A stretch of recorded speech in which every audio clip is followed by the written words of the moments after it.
Hello and welcome back to Flipping Motors UK. Today I'm going to show you around the lovely Megane 225 Lux that we're taking in. This was essentially a straight swap deal for the Astra GTC. It's certainly not the type of car that I normally deal with, but just look at it. And if you say how the thing goes, well, you'd probably understand why. So I took it, essentially the Astra, it owes me £2,000 and I made a bit of profit on the Astra. Or you can do it owes me 1,100 quid and I didn't do anything on the Astra.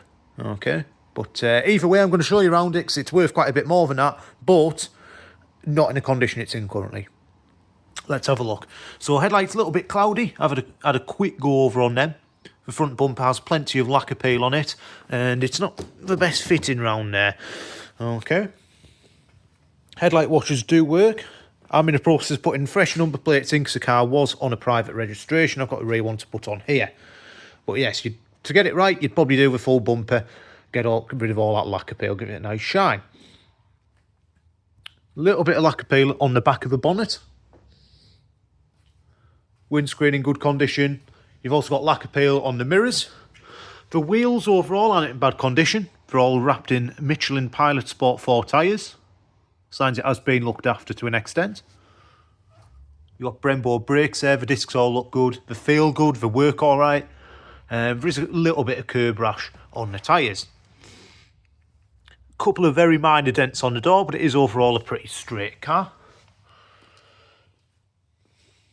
However, if you go towards the rear, there is signs of potential gravel rash on there. I don't think these really rust because I think they're aluminium, aren't they? But it's certainly not rotten or anything. But you can see there is signs of, obviously, abuse, you could say. These are a little bit faded, the trim, so I don't know if you'd need to get them looking a little bit better. Rear bumper's slightly out of alignment. I think you could sort that out. This wheel all looks in pretty good condition. Rear discs, probably closer to the end of the life than the start, but I don't think they really need replacing. Who knows, the MOT tester may tell me otherwise. It is a modified car, so this is a Michelin exhaust, Michelin? That's tyres. It's a Miltech exhaust on it.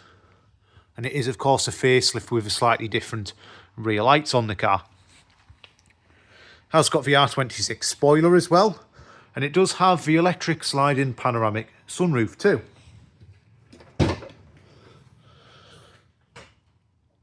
Parcel shelves there. We're missing quite a few bits of trims. The previous owner was doing some work on here. I think it was to do with the spoiler. We do have a pile of trims down here, which I will probably get on with and just try and get it looking that little bit better, a bit more presentable. Probably not going to retail this car. It probably is just going to be a trade on. RS Tuning down in Leeds has been doing some work on this particular car. This side, all pretty straight again, some very minor dents on the door there. Tyres, good Michelin Pilot Sports. Curb rash on the alloy wheels. Trims again and the mirrors, bit of lack appeal on there. And then we do have a bit of gravel rash, a little bit less on this side. I should have mentioned as well, rear bumper, not too bad. A little bit of lack appeal, but the whole boot, I don't know if you can tell, it's got quite a bit of lack appeal on there, to be honest. Okay. Have a look inside. It is a model with keyless entry. Is the bonnet down here? No, it's on the other side.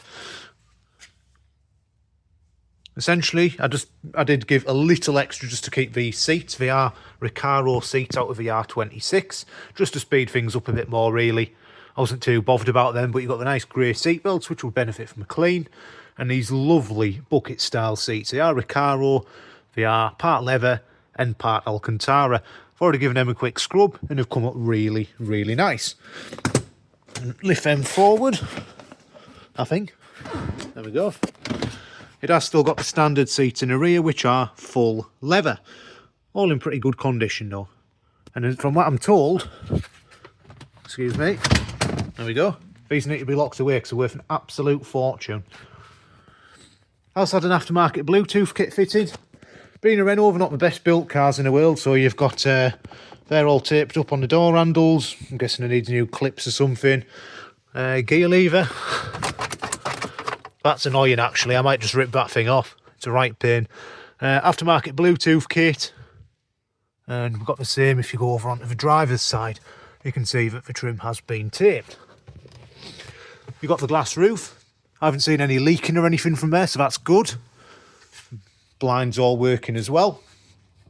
We'll have a quick look under the bonnet because I know this car has been tinkered with.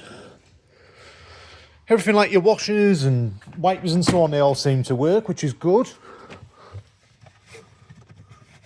Where on earth is the bonnet catch on these? Have I missed something here? There we go. How did I miss that? Let's have a look. So what I do like about these Meganes. Look the size of the door bins. It's incredible. Very comfortable as well if you rest your arm on the door card. I know it's not the tidiest, but I don't think it's that bad. And it looks apart, doesn't it? Especially this facelift model with a couple of the R26 bits. Bonnet, where's this at? Bear with. That is the stupidest bonnet catch I've ever seen. Coolant levels all good, oil levels all good. And as you can see, this is not a standard car. So it's got plenty of forge bits. You've got the blow-off valve there. Something like that. Got a cloth for checking your oils and that. At the moment, the air filter's rerouted. I believe that's because one of the arch liners got damaged, so I'm told. Potentially that filter could do with changing it. It's a little bit dirty. Bigger injectors. I've seen the print out for all this work done, as well as the Miltech, the intake and what have you. We do have quite a bit of that in the glove box. Last year it had a cam belt and a clutch with proof. So all it is looking a little bit rough. There is some signs of it being looked after. Some major work's been carried out. It's also got an upgraded intercooler, which you might be able to see under there. And as I mentioned, obviously the intake, Miltech catback exhaust. Well, there's plenty more as well. I know these injectors on their own cost about 600 quid. And as I say, it's been mapped by RS Tuning. We have got printouts for just over 270 horsepower. Obviously, these are 225 standard. So it's putting out quite a bit of power for a front-wheel drive car. It is just out of MOT. I do know the previous owner of this car. Not for any bad reason. I don't think it would fail too miserably, to be honest. I think it's more just moving on, new car, family, and so on. Okay, gonna get this baby fired up now. Not going to take it too far, I'm just going to take it around the block on the private roads, as it is out of MOT. And like I say, I'm just putting the number plates on at the moment, but I want to show you what it sounds like and goes like, because it's an absolute hoot, to be totally honest. I was quite surprised when I put my foot down in this. It scared me. But let's have a little look. We'll get it started up. There we go, so you got your keyless start there. Only warning light is the service one. It's due its service and MOT, and it's saying something about a tyre pressure sensor fault. Whether that needs a new sensor or something. It is just a warning message, so I don't think it would fail its MOT on that. Okay, but yeah, it is a bit of a rattle box. There you go, you can hear that blow off valve a little bit there, can't you? But yeah, it is a bit of a rattle box. I think there's an engine mount off on it or something, and I'm sure I heard a slight clicking from one of the CV joints. But we're going to get the car pulled outside because it is a bit smelly, and I'll let it warm up a little bit, and I'll just take it up the road really round here. Nothing too daft, of course. Does have a nice burble from that Miltech exhaust. Sounds pretty good. I'll probably get the rear reg plate put on while it's warming itself up as well. There we go. One thing I didn't show you before, is it this one? It's only done 77,000 miles from new, which isn't too bad, is it? Do love them seats.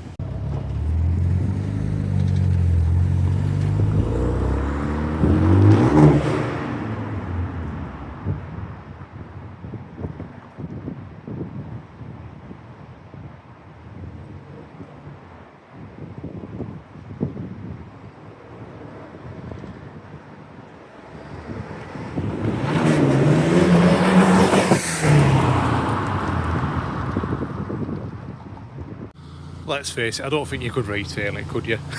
It's a nice, you could daily it. It's a nice car, it's comfortable, it's quick. It likes wheel spinning in the wet quite a bit, and the exhaust loves to backfire as well. Could be something to do with the map, but I think it's pretty unretailable, isn't it? Let's face it.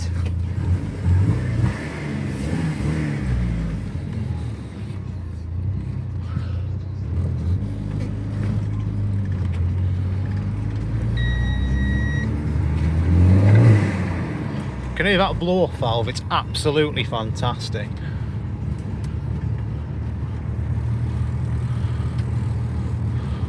You can hear it rattling and shaking itself to bits there with the engine mount that I think is off on it. It's a laugh, but you wouldn't want to retail it. It just seemed to dive a little bit to the right as well under braking, which isn't ideal. But it's a good laugh, isn't it? I mean, in the right weather conditions, not when it's pouring down with rain and wet, it would be fun. It would be great around the track, wouldn't it? Yeah, I do like this car. Well, realistically, what can you do? It's not really a car that can it's not really something you can retail, is it? It's obviously being modified. Well, I can only imagine there's no catalytic converter in it. So from an MOT standpoint, you'd have to get something done to get it past there. But I mean, just look at it. If that's a £2,000 car, I think I've done all right, haven't I? Track cars, I know these are very, very popular. People who do track days, potentially something you'd take the Nürburgring if it had the correct MOT and so on. But is it worth the £2,000 I give it? If someone came and gave me my money back for this car, you can have it. Simple as that. It's certainly not something I want to be selling from my place. I mean, the only option would be to get it through an MOT, mechanically right. I don't really want to be faffing about with bumpers and the gravel rash down the side, and maybe 2,995 it or something like that, 3,250 at the most. It's low mileage, it's had all the relevant works, and you could have it very, very good mechanically. But I think it's a bit more of a track car at the moment. Let me know otherwise if you think I'm wrong. But I mean, it drives. The noise it makes and that, it's fantastic. Never ever had a go in one of these before. I mean, I know it's not a standard car, but I think it's right up there with Focus STs. I can only imagine how much better it is round the corners and on track. But it's been tinkered with. There's not a lot I can do from a retail point of view, let's face it. So realistically, what do we do? It's probably just going to be traded on. I haven't had much fun in it, but yeah, it's not the type of cars I really deal with. I don't like dealing with sports and performance cars. They're too hard to sell. People will come around, pick every little bit out of it and then offer you some stupid money, waste your time, or blag a test drive. It's not worth it for what I'll get out of this car. It does sound very cheap, but I can't be bothered. I just want to get my money back and invest into something else. What else is going on here at the moment? So I've got some big news for you going into next year. However, the Kia Soul that you've seen briefly on one of the last videos, that sold. I got £100 under asking price with very, very hard work. It was two Indian chaps that came for it, and they were trying every trick in the book, and I was very respectful. I just says, look, they kept telling me I'm not listening because I won't give them a discount. I says, I'm listening, you're just not liking what you hear. The car's super, super cheap. I'm not bothered about making thousands per car, as long as I can make me, like a reasonable profit per car. I'll sell it to you cheap. But sometimes that does bring in the wrong buyers, sadly. And this time, they just wanted a very, very cheap car. Pick every little bit. I says, blooming heck, lads, you're doing... They went round it with a fine-tooth comb. I says, do you want a job prepping the cars for me? Because I could do with someone that doesn't miss a single... I mean, I think they said one of the washers wasn't quite as good. Come on, really? It's a 10-plate car. What else has gone on? Q3 sold this morning. It was a guy that actually run a garage, bought it. It was him and his daughter. Really, really happy with it. Lovely people to deal with, and had a good chat about the auctions, what have you, and about the trade. So thank you very much for your business. That's going just north of Durham. What else is going on? Had someone come for the 107 last night, which I'll show you around now it's done. There it is, 86,000 miles on this one. Nice tidy little car. lovely metallic grey, and it has had the welding done, and to be fair to him, he's done a cracking job. You never need to know it's been touched unless you start poking around underneath. It's all been stone chipped to protect it and so on. But we made a really nice little car out of this. It's cleaned up very, very nicely, and it's up at 1,500 quid for a 60 plate with 86,000 miles. The guy came from Leeds last night. Faffing about looking around, that's fair enough. I have a little run out with him. Wasn't very good with directions. We get back, weather's absolutely horrendous.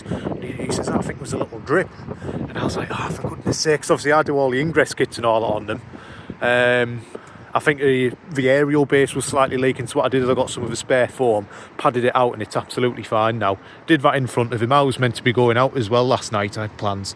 I'm very, very nearly late and didn't get in there. But sorted it all out, and he says, what can you do on the price? I says, well, realistically, if you pay me asking price, I make £130 off it, so not really a lot, please. But so he's in an hour, and he was trying to talk, trying to. People do that. They think they're wasting your time by chatting around. It'll change your mind, but it actually works the other way around.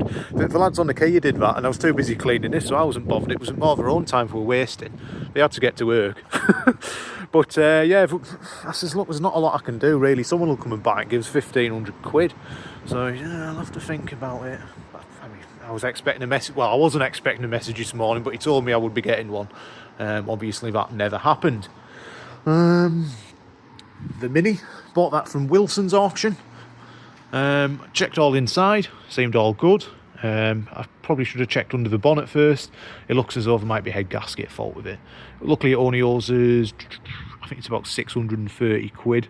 But again, there could be a bit of money lost on that one, as it's not something I'd really want to put the money into. I mean, what's it worth at tops of 88,000 miles? Is it worth about 1,500 quid maybe all cleaned up? But I don't know. And I also noticed that the third gear synchro seems poor as well. And obviously, if he checks the rest of the car and he says the brakes are poor, the tyres are poor, realistically, you're just at a massive loss, aren't you?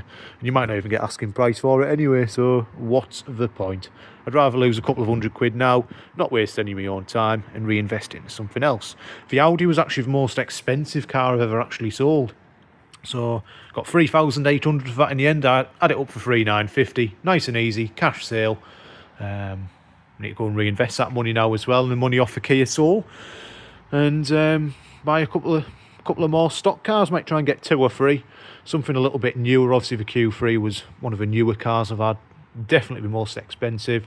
Might try and get another thing similar to that, and maybe a little family car, maybe like another Insignia or something. I mean, you can plan out what you're going to buy from the auction, but let's face it, you know, if you want to go there for a Zafira and a Corsa, you're guaranteed to come away with a Renault Megane Sport and a Mini, aren't you?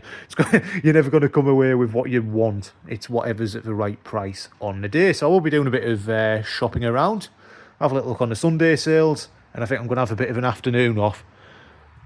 Need a hard-earned rest. I'm absolutely exhausted. I mean, if we do hear back off a bloke on the 107, fantastic. But I don't think we're going to. Hope you've enjoyed this short video anyway. I've been enjoying, well, just looking at that Megane. I think it's a great looking car, to be honest, and I think they've aged really, really well. Sounds fantastic as well. It probably looks a bit better in person. It is. I just look at the lack appeal and it puts me off. But realistically, it's probably not that bad for an 08-plate car. But genuinely, if someone's got just over £2,000, you can come and take it. It'll need a fresh MOT and so on. It's low mileage. It's had a clutch, had a timing belt. It's got 280 odd horsepower. It's an absolute rocket. It's not really right weather for it at the moment, but there's got to be something in it for someone, hasn't there? It's a nice car, and it will be worth doing for the right person, or just to use as a track toy. Simple as that. All right, thank you very much again for watching. I do appreciate all the likes and subscribes I've been getting recently. Really been enjoying the YouTube videos, and we'll be hoping to get a few more out soon, as and when I buy some new cars. Thanks very much again. If you haven't already though, please like and subscribe. Take care now. See you later.